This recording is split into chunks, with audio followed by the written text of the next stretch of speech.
Bueno, hola estudiantes, ¿cómo andan? Espero que todo bien. Acá en una nueva clase audiovisual eh, les quería comentar, bueno, a través de lo que fueron las medidas de ayer del presidente, que bueno, la cuarentena lógicamente continúa y que en ese marco también el periodo de diagnóstico ha finalizado, ¿sí? Ya terminó el tiempo en donde realizamos el diagnóstico de los contenidos, donde uno va viendo cuáles son los avances, y si bien fue de una manera distinta, se está haciendo, sí, todavía lo sigo elaborando, pero empieza la hora del contenido más duro, ¿sí?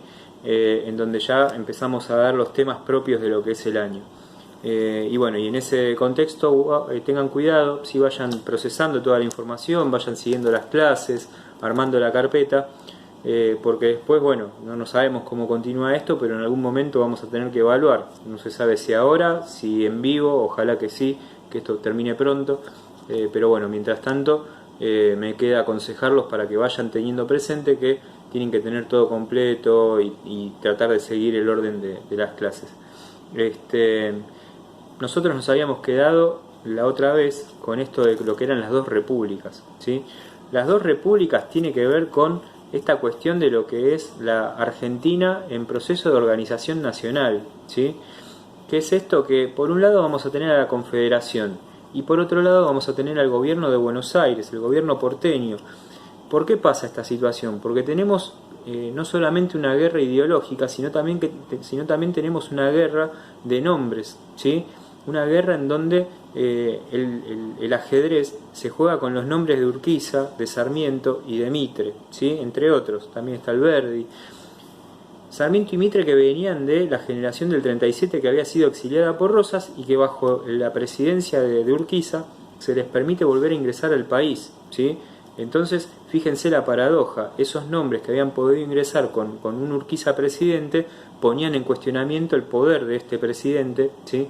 Y sobre todo Sarmiento, empujando al gobierno de Buenos Aires por medio de los liberales a deponer a este tirano federal, ¿sí? Que se había hecho cargo de la presidencia.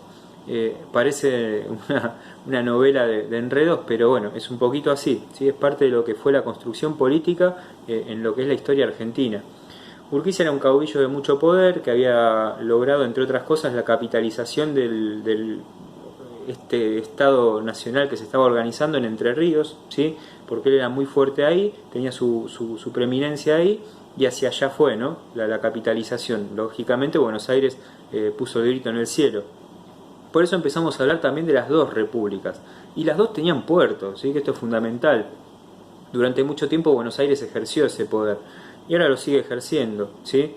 Por otro lado, en Buenos Aires se ejerció también esto de la moneda nacional, ¿sí? Y en base a esta moneda nacional, bueno, también tenía cierta preponderancia.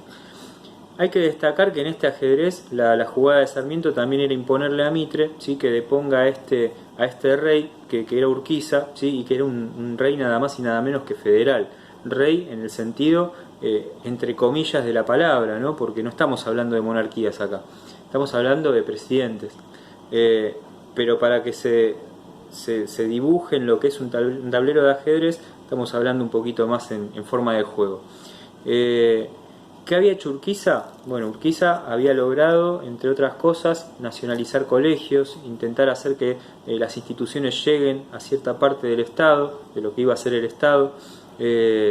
La negociación también por los territorios nacionales, la permisividad para que ingresen inmigrantes a trabajar, ¿sí? Generalmente en lo que era la cuestión agraria. Había logrado ciertas cosas bastante interesantes. Algunos historiadores hablan del el lado A de Urquiza, ¿no? Y después tenemos el lado B, que ese lado B hay que analizarlo, ¿sí? Que es el Urquiza que poca gente quiere. En ese marco, bueno, la cuestión esta de las dos repúblicas, imagínense un país gobernado por dos gobiernos distintos, porteño y confederación, de dones totalmente distintos, ¿no? Porque uno era liberal y el otro era federal. Entonces, cuando hablamos de liberal es esa participación la poca participación del Estado y la permisividad también para ejercer el poder, ¿sí? A ciertos capitales extranjeros que empezaban o se necesitaba que ingresen al país. Sarmiento, por ejemplo, entendía que la forma más adecuada de generar un Estado nacional era permitiendo al capitalismo generar industria, ¿sí? Ese era el pensamiento de Sarmiento, pero más allá de eso, entendía que el capitalismo, el ingreso de este capitalismo tenía que ser un capitalismo responsable, ¿sí? Cosa que durante muchísimo tiempo no se ejerció de esa manera. Entonces, bueno, a raíz de esto es de lo que nosotros estamos charlando, de estas dos repúblicas, dos ideas totalmente distintas. Finalmente, bueno, estos dos hombres, ¿sí? Estas dos formas de pensar una futura Argentina distinta, van a tener sus batallas personales, ¿no? Primero desde el lado propagandístico, después desde el lado militar. La concentración de poder era muy fuerte por parte de ambos.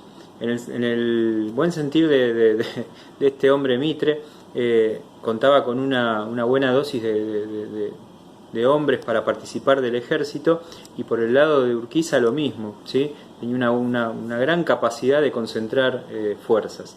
Sin embargo, en lo que va a ser la batalla de Pavón, ¿sí? Que es lo que a nosotros nos compete, es donde el hervidero de lo que va a ser estas dos repúblicas va a terminar hirviendo, ¿sí? Y por lo pronto estallando. Este sentido del estallido, si bien podemos decir el estallido de una forma de poder, que era la forma de poder federal, confederacional, ¿sí? Porque no fue un estallido como tal. En realidad lo que pasa es que Urquiza y Mitre se van a enfrentar en Pavón, pero Urquiza, ¿sí? Al mando de la tropa, va a decidir retirar a sus hombres, ¿sí? Que esto ya había pasado en el pasado, ¿sí? Urquiza había realizado un evento particular de la misma manera, ¿sí? En este caso, ¿sí? Que va a ser la batalla de Pavón, la lectura de la historia es que Urquiza decide, al ver que no iba a poder obtener la victoria, porque para obtener la victoria se tiene que poder gobernar, retirar a las tropas. ¿Qué es esto de poder gobernar? Él sabe que si entra a Buenos Aires él es federal, entonces no va a poder tener el dominio sobre esas personas, ¿sí? No va a poder tener un dominio sobre la legalidad del poder de lo que era gobernar a Buenos Aires, ¿sí? Porque él sigue perteneciendo a esta causa federal. De hecho, la publicidad de Buenos Aires era que muera el federal, ¿sí? Entonces seguía con esta distinción federalismo. En ese orden de cosas, que Urquiza retire las tropas implicaba primero que Urquiza pensó en esto, ¿sí? Si yo entro a Buenos Aires no voy a estar victorioso como me pasó en Caseros, ¿sí? Ahora, si yo me retiro y me voy a mi lugar, ¿sí? A Entre Ríos, voy a poder seguir detentando mi poder, ¿sí? Como caudillo de esta futura nación, y aparte como una persona que tiene un gran caudal de dinero y a la vez tiene una figura pública bastante importante. Creo yo en particular como docente de historia que esta es la teoría que más válida es, porque sabemos que Urquiza era de armas tomar.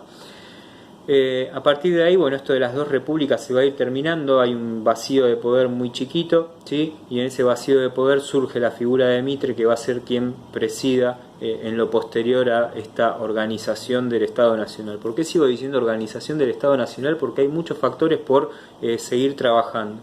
El mundo, como dije al principio, el mundo está cambiando, ¿sí? Recién hablábamos de dos repúblicas, de dos formas distintas de entender el poder, y ahí aparecen los liberales, ¿sí? En esta organización liberal, ¿sí? Aparece también esta discusión. ¿Qué es lo que está cambiando en el mundo? ¿Por qué hablamos de liberalismo? ¿Por qué hablamos de una nueva manera de pensar?